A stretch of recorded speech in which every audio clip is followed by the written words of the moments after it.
दोस्तों, क्या आपने कभी सोचा है कि एक ऐसा जहाज जिसे कोई भी नहीं डुबा सकता, वो अपनी पहली ही यात्रा में समुद्र की गहराइयों में कैसे समा गया? 14 अप्रैल 1912 की उस काली रात को क्या हुआ था जब दुनिया का सबसे शानदार और सबसे मजबूत जहाज टाइटैनिक महज 2 घंटे 40 मिनट में इतिहास की सबसे बड़ी त्रासदी बन गया। आज मैं आपको वो सच बताने जा रहा हूं जो शायद आपने कहीं नहीं सुना होगा। यकीन मानिए, इस कहानी का हर पल आपको कांपने पर मजबूर कर देगा। 10 अप्रैल 1912 साउथहैम्पटन बंदरगाह। सुबह का समय था और पूरा शहर उत्सव के माहौल में डूबा हुआ था। हजारों लोग इकट्ठा हुए थे उस नजारे को देखने के लिए जो शायद उन्होंने कभी सपने में भी नहीं देखा था। समुद्र किनारे खड़ा था एक ऐसा जहाज जिसकी ऊंचाई देखकर लोगों की गर्दन दुखने लगती थी। 269 मीटर लंबा, 28 मीटर चौड़ा और 53 मीटर ऊंचा, ये था टाइटैनिक। इसे बनाने में पूरे 3 साल लगे थे और इस पर खर्च हुए थे 7 करोड़ 50 लाख डॉलर, जो आज के समय में लगभग 400 करोड़ डॉलर बनते हैं। लेकिन दोस्तों, ये सिर्फ एक जहाज नहीं था, ये इंसान के घमंड और विज्ञान की ताकत का प्रतीक था। व्हाइट स्टार लाइन कंपनी के मालिक जे ब्रूस इस्माई ने दावा किया था कि ये जहाज कभी नहीं डूब सकता। अखबारों में छपा था कि ये इतना मजबूत है कि भगवान भी इसे डुबाने की कोशिश करें तो नाकाम रहेंगे। पूरे जहाज को 16 वाटर टाइट कंपार्टमेंट में बांटा गया था। इंजीनियरों का कहना था कि अगर 4 कंपार्टमेंट में भी पानी भर जाए तब भी ये जहाज तैरता रहेगा। कितना बड़ा दावा था ना? लेकिन किस्मत को कुछ और ही मंजूर था। जहाज के अंदर का नजारा देखकर आप हैरान रह जाएंगे। पहली श्रेणी के यात्रियों के लिए यह किसी महल से कम नहीं था। भव्य सीढ़ियां जिन पर नक्काशी की गई थी, विशाल झूमर जो हीरों की तरह चमकते थे, तैराकी के लिए पूल, जिम, स्पा और यहां तक कि स्क्वैश कोर्ट भी था। रेस्तरां में फ्रांस के सबसे महंगे शेफ खाना बनाते थे। लाइब्रेरी में दुनिया भर की किताबें थीं। कमरों में रेशम के पर्दे, संगमरमर के बाथरूम और सोने की परत चढ़े हुए नल लगे हुए थे। अमीर लोगों के लिए यह 7 समुद्र पार करने का सबसे शानदार तरीका था। लेकिन दोस्तों, क्या आप जानते हैं कि इसी जहाज में तीसरी श्रेणी के यात्री भी थे? वो गरीब लोग जिन्होंने अपने सपनों के लिए अमेरिका जाने का फैसला किया था। उनके कमरे जहाज के सबसे निचले हिस्से में थे, जहां सूरज की रोशनी भी नहीं पहुंचती थी। छोटे छोटे कमरों में 8-8 लोग ठुसे हुए थे, लेकिन उनकी आंखों में भी वही सपने थे जो किसी अमीर की आंखों में होते हैं। वो भी उस नई दुनिया में जाकर अपनी किस्मत बदलना चाहते थे। 10 अप्रैल की दोपहर 12 बजे जहाज ने अपनी यात्रा शुरू की। घाट पर खड़े हजारों लोग हाथ हिला हिलाकर अलविदा कह रहे थे। जहाज पर सवार 2224 लोग भी खुशी से झूम रहे थे। किसी को नहीं पता था कि यह खुशी जल्द ही मातम में बदलने वाली है। जहाज का कप्तान था एडवर्ड स्मिथ, जो 62 साल का अनुभवी नाविक था। यह उसकी आखिरी यात्रा थी। इसके बाद वो रिटायर होने वाला था। किस्मत की क्रूरता देखिए, यह सच में उसकी आखिरी यात्रा बन गई, लेकिन जिस तरह से किसी ने सोचा भी नहीं था। जहाज पहले फ्रांस के शेरबर्ग बंदरगाह पर रुका, फिर आयरलैंड के क्वींसटाउन पर। हर जगह से नए यात्री चढ़ते गए। 11 अप्रैल की शाम को जहाज ने अटलांटिक महासागर में अपना असली सफर शुरू किया। मंजिल थी न्यूयॉर्क, जो लगभग 3000 किलोमीटर दूर था।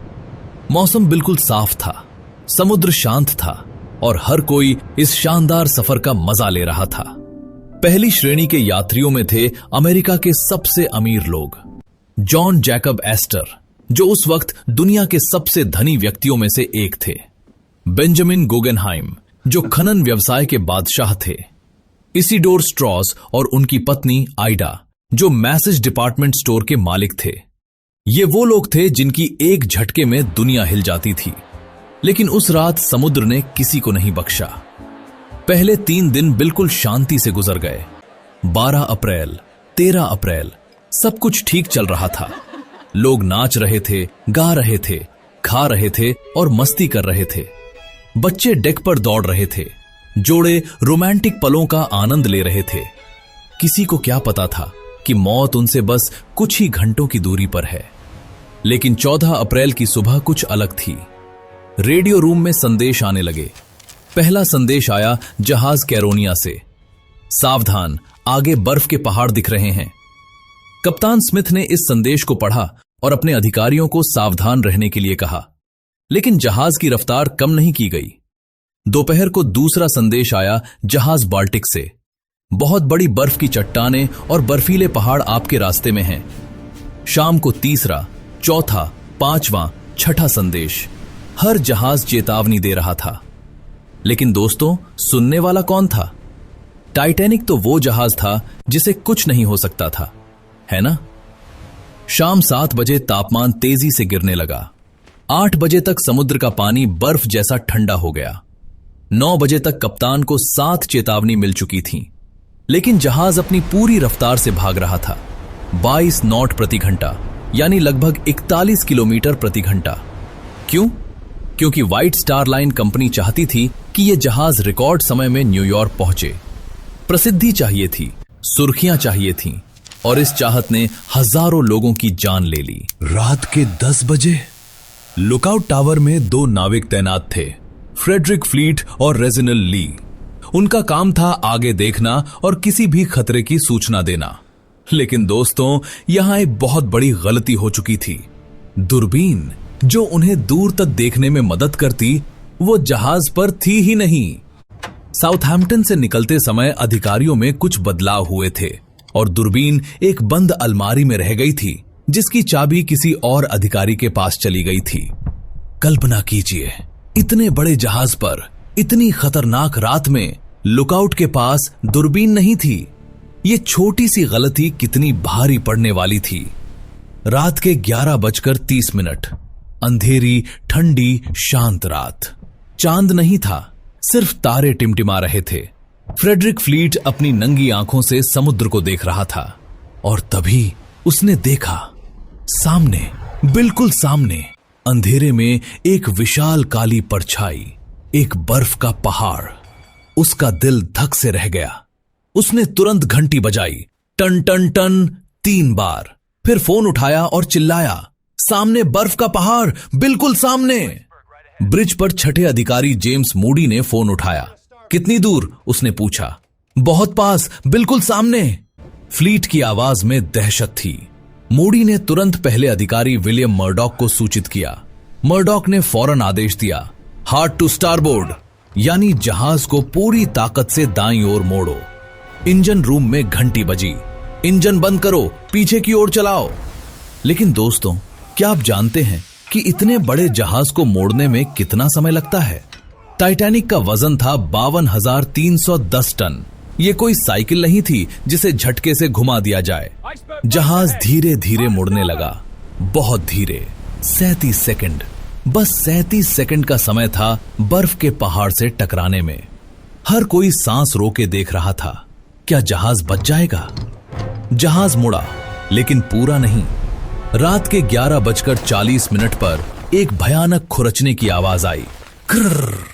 बर्फ का पहाड़ जहाज की दाईं तरफ से रगड़ता हुआ निकल गया। कुछ लोगों ने महसूस किया, कुछ ने नहीं। डेक पर खड़े कुछ यात्रियों ने बर्फ के टुकड़े गिरते देखे। कुछ लोगों ने तो उन टुकड़ों से खेलना भी शुरू कर दिया। उन्हें क्या पता था कि ये खेल नहीं, मौत का सिलसिला शुरू हो चुका है। ऊपर से देखने पर लग रहा था कि कुछ खास नहीं हुआ, बस एक हल्की सी टक्कर। लेकिन पानी के नीचे की कहानी बिल्कुल अलग थी। बर्फ के पहाड़ ने जहाज की दाईं तरफ की प्लेटों में 6 अलग अलग जगह छेद कर दिए थे। ये छेद लगभग 90 मीटर की लंबाई में फैले हुए थे और इन छेदों से पानी तेजी से अंदर आने लगा। पहले कंपार्टमेंट में, फिर दूसरे में, तीसरे में, चौथे में, पांचवें में, छठे में। याद है मैंने आपको बताया था कि जहाज 4 कंपार्टमेंट भरने तक भी तैर सकता था, लेकिन 6 कंपार्टमेंट, ये बहुत ज्यादा था। थॉमस एंड्रूज, जो इस जहाज के डिजाइनर थे, वो भी इस यात्रा पर मौजूद थे। जब उन्हें नुकसान की जानकारी मिली तो वो तुरंत नीचे गए। उन्होंने देखा पानी तेजी से भर रहा था। उन्होंने गणना की और कप्तान को बताया, 1.5 से 2 घंटे, बस इतना ही समय है। कप्तान के चेहरे का रंग उड़ गया। क्या आप पक्के हैं? बिल्कुल पक्का, ये जहाज डूब जाएगा। कुछ नहीं किया जा सकता। रात के 12 बजे कप्तान स्मिथ ने आपातकालीन संकेत भेजना शुरू किया। CQD, CQD, CQD, हम डूब रहे हैं। हमारी स्थिति है 41.46 उत्तर, 50.14 पश्चिम। तुरंत सहायता भेजें। फिर नया संकेत भी भेजा गया। SOS, SOS, SOS। ये पहली बार था जब किसी जहाज ने SOS संकेत का इस्तेमाल किया था। रेडियो ऑपरेटर जैक फिलिप्स और हैरोल्ड ब्राइड लगातार संदेश भेज रहे थे। हर जहाज को, हर स्टेशन को, बचाओ, हमें बचाओ। अब सवाल था, क्या आसपास कोई जहाज था जो मदद कर सके? हाँ, था। एक जहाज था जिसका नाम था कैलिफोर्नियन, और सबसे दर्दनाक बात यह थी कि वो सिर्फ 20 किलोमीटर दूर था। हाँ दोस्तों, सिर्फ 20 किलोमीटर। वो इतना पास था कि उसके अधिकारियों ने टाइटैनिक के संकट के रॉकेट भी देखे। लेकिन क्या हुआ? कुछ नहीं। कैलिफोर्नियन का रेडियो ऑपरेटर सो चुका था। कप्तान ने उन रॉकेट को किसी जश्न की आतिशबाजी समझ लिया।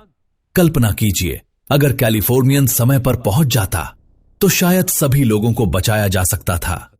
लेकिन किस्मत को कुछ और ही मंजूर था। एक और जहाज था, कारपैथिया। वो 93 किलोमीटर दूर था।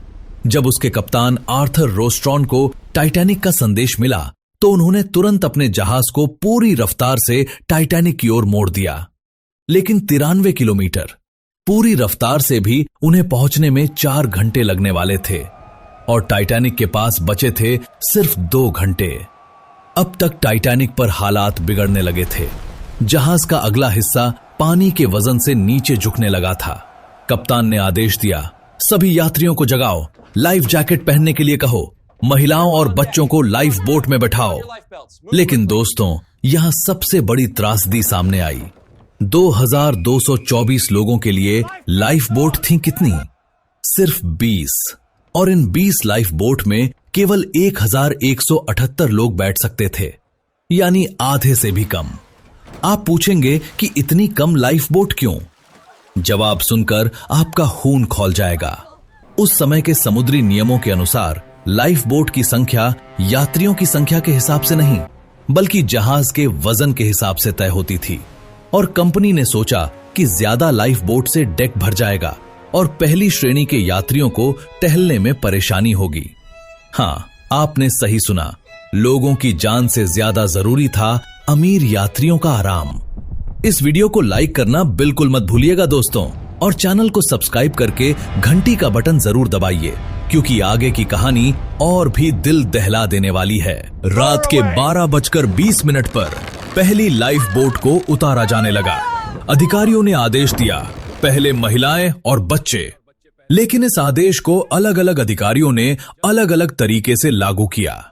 कुछ ने महिलाएं और बच्चे पहले का मतलब समझा कि पुरुष भी बैठ सकते हैं अगर जगह बची हो, लेकिन कुछ ने इसका मतलब समझा कि सिर्फ महिलाएं और बच्चे, कोई पुरुष नहीं।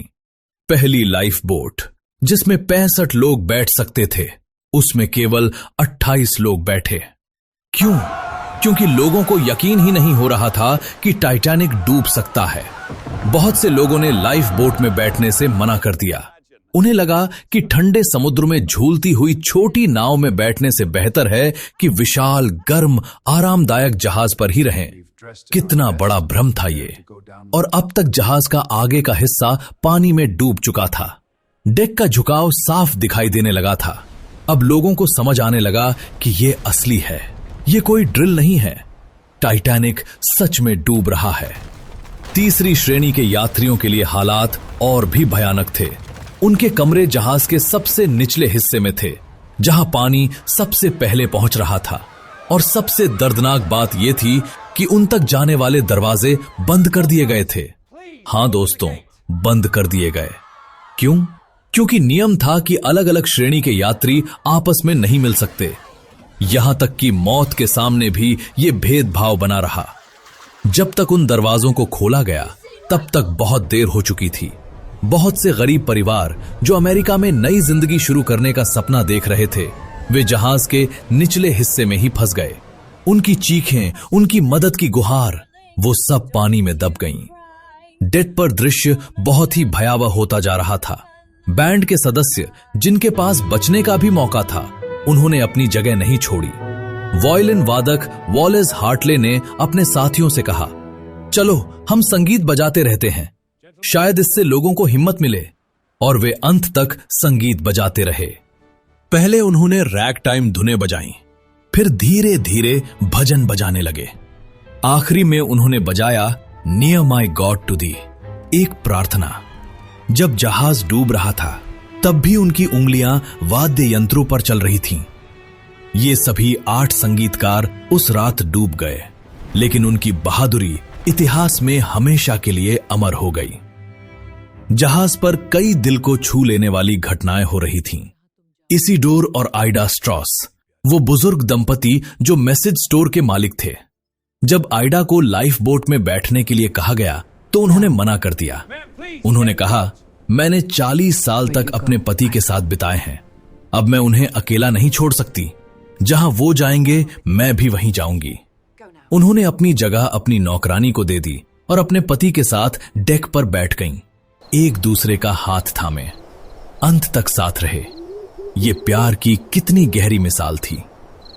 थॉमस एंड्रूज, जहाज के डिजाइनर, वो आदमी जिसने इस जहाज को अपने खून पसीने से बनाया था, उन्हें अंतिम बार धूम्रपान कक्ष में देखा गया था, अकेले खड़े, दीवार पर लगी एक पेंटिंग को देखते हुए। उनकी लाइफ जैकेट एक कुर्सी पर पड़ी थी। उन्होंने उसे पहनने की कोशिश तक नहीं की। शायद उन्हें लग रहा था कि ये सब उनकी गलती है। शायद वो इस दुख को सह नहीं पा रहे थे कि उनका बनाया जहाज, उनका सपना लोगों की कब्र बन गया है। कप्तान एडवर्ड स्मिथ को आखिरी बार ब्रिज पर देखा गया था। उन्होंने अपने चालक दल को कहा था, अब तुम सब अपनी अपनी जान बचाओ। तुमने अपना काम पूरी ईमानदारी से किया। लेकिन खुद वो वहीं रहे। कप्तान अपने जहाज के साथ डूबता है, यही नियम था, और उन्होंने उसे निभाया। रात के 2:05 आखिरी लाइफ बोट को उतार दिया गया था। अब भी जहाज पर लगभग 1500 लोग फंसे हुए थे। डेक का झुकाव अब 30 डिग्री से ज्यादा हो गया था। लोग फिसल रहे थे, गिर रहे थे। चीखें, रोना, प्रार्थनाएं, सब एक साथ हो रहा था। कुछ लोग समुद्र में कूद रहे थे इस उम्मीद में कि शायद तैरकर किसी लाइफ बोट तक पहुंच जाएं। लेकिन पानी का तापमान था -2 डिग्री। इतने ठंडे पानी में कोई भी इंसान ज्यादा से ज्यादा 15 मिनट ही जिंदा रह सकता है। 2:17 जहाज का आगे का हिस्सा लगभग पूरी तरह पानी में समा चुका था। पिछला हिस्सा हवा में ऊंचा उठ गया और तब एक भयानक आवाज आई, धातु के फटने की आवाज। जहाज बीच से टूट रहा था। अंदर की सभी चीजें, फर्नीचर, पियानो, मशीनें, बॉयलर, सब कुछ आगे की ओर खिसक रहा था, गिर रहा था, टूट रहा था। शोर इतना जोरदार था कि किलोमीटर दूर तक सुनाई दे रहा था। जहाज 2 हिस्सों में टूट गया। आगे का हिस्सा तेजी से समुद्र में डूबता चला गया। पिछला हिस्सा कुछ देर के लिए सीधा खड़ा रहा, जैसे कोई इमारत हो। फिर धीरे धीरे, बहुत धीरे धीरे वो भी पानी में समाने लगा। 2:20 आखिरी क्षण। जहाज का पिछला हिस्सा पूरी तरह खड़ा था। प्रोपेलर हवा में दिख रहे थे। उस पर चिपके हुए सैकड़ों लोग थे जो अपनी जिंदगी की आखिरी सांसें गिन रहे थे। और फिर धीरे धीरे वो विशाल जहाज, वो इंसान के घमंड का प्रतीक, समुद्र के अंधेरे में समा गया, पूरी तरह, हमेशा के लिए। और उसके बाद आई वो आवाज जो आज भी बचे हुए लोगों के कानों में गूंजती थी। पानी में फंसे सैकड़ों लोगों की चीखें, मदद की गुहार, बचाओ, मुझे बचाओ, कोई है? ठंडे पानी में तड़पते हुए लोग, माताएं अपने बच्चों को बचाने की कोशिश कर रही थीं। पति पत्नी एक दूसरे को ढूंढ रहे थे। लेकिन धीरे धीरे, बहुत धीरे धीरे वो आवाजें कम होती गईं। 5 मिनट में, 10 मिनट में, 15 मिनट में हाइपोथर्मिया ने अपना काम कर दिया। ठंड ने लोगों की नसों को जमा दिया, दिल को रोक दिया, सांस को थाम दिया। लाइफ बोट में बैठे लोग ये सब देख रहे थे। कुछ लोगों ने वापस जाकर बचाने की कोशिश करने का सुझाव दिया, लेकिन ज्यादातर लोगों ने मना कर दिया। उन्हें डर था कि अगर वे वापस गए तो पानी में तड़प रहे लोग उनकी नाव को पलट देंगे। सिर्फ एक लाइफ बोट वापस गई, सिर्फ एक, और उसने भी केवल 6 लोगों को बचाया। बाकी सब खत्म हो चुके थे। रात के 4 बजे कारपैथिया जहाज पहुंचा, लेकिन तब तक बहुत देर हो चुकी थी। उन्होंने सिर्फ लाइफ बोट में बैठे लोगों को बचाया। 705 लोग, बस 705। बाकी 1517 लोग उस रात समुद्र में समा गए। इनमें से ज्यादातर तीसरी श्रेणी के यात्री थे। आंकड़े बताते हैं कि पहली श्रेणी के 60% लोग बच गए, दूसरी श्रेणी के 42%, लेकिन तीसरी श्रेणी के केवल 24% लोग बच पाए। यहां तक कि मौत के सामने भी अमीर और गरीब में फर्क रहा। दोस्तों, टाइटैनिक की त्रासदी केवल एक दुर्घटना नहीं थी। यह इंसान के घमंड, लापरवाही और असमानता का नतीजा थी। अगर कंपनी ने ज्यादा लाइफ बोट रखी होती, अगर कप्तान ने चेतावनियों को गंभीरता से लिया होता, अगर जहाज की रफ्तार कम की गई होती, अगर दूरबीन लुकआउट के पास होती, अगर तीसरी श्रेणी के यात्रियों को भी उतनी ही तवज्जो दी गई होती, तो शायद हजारों जानें बच जातीं। टाइटैनिक आज भी समुद्र की गहराई में 3800 मीटर नीचे पड़ा है। उसके अवशेष धीरे धीरे जंग खा रहे हैं, खत्म हो रहे हैं। वैज्ञानिकों का कहना है कि अगले 20 से 30 सालों में टाइटैनिक पूरी तरह से गल जाएगा, मिट जाएगा। लेकिन उसकी कहानी, उस रात की त्रासदी, वो हमेशा के लिए इतिहास के पन्नों में जिंदा रहेगी। इस घटना ने पूरी दुनिया को हिला दिया। इसके बाद समुद्री सुरक्षा के नियमों में बहुत बदलाव किए गए। हर जहाज पर यात्रियों की संख्या के बराबर लाइफ बोट रखना अनिवार्य कर दिया गया। रेडियो को 24 घंटे चालू रखने का नियम बनाया गया। अंतर्राष्ट्रीय बर्फ गश्त की शुरुआत हुई। लेकिन ये सब बदलाव उन 1517 लोगों को तो वापस नहीं ला सकते थे, जो उस ठंडी रात में अपनी जान गंवा बैठे थे। दोस्तों, टाइटैनिक की कहानी हमें यह सिखाती है कि कितना भी बड़ा, कितना भी मजबूत, कितना भी आधुनिक कुछ क्यों ना हो, प्रकृति के सामने सब कुछ छोटा है। घमंड इंसान का सबसे बड़ा दुश्मन है। जब हम अपने आप को सर्वशक्तिमान समझने लगते हैं, तब प्रकृति हमें हमारी औकात दिखा देती है। और सबसे महत्वपूर्ण सबक, हर इंसान की जान बराबर है, चाहे वो अमीर हो या गरीब, पहली श्रेणी का यात्री हो या तीसरी श्रेणी का, हर किसी को बचने का बराबर हक है। टाइटैनिक में ये नहीं हुआ, और इसीलिए वो त्रासदी और भी दर्दनाक बन गई। तो दोस्तों, ये थी टाइटैनिक के डूबने की पूरी कहानी, उस कभी न डूबने वाले जहाज का सच।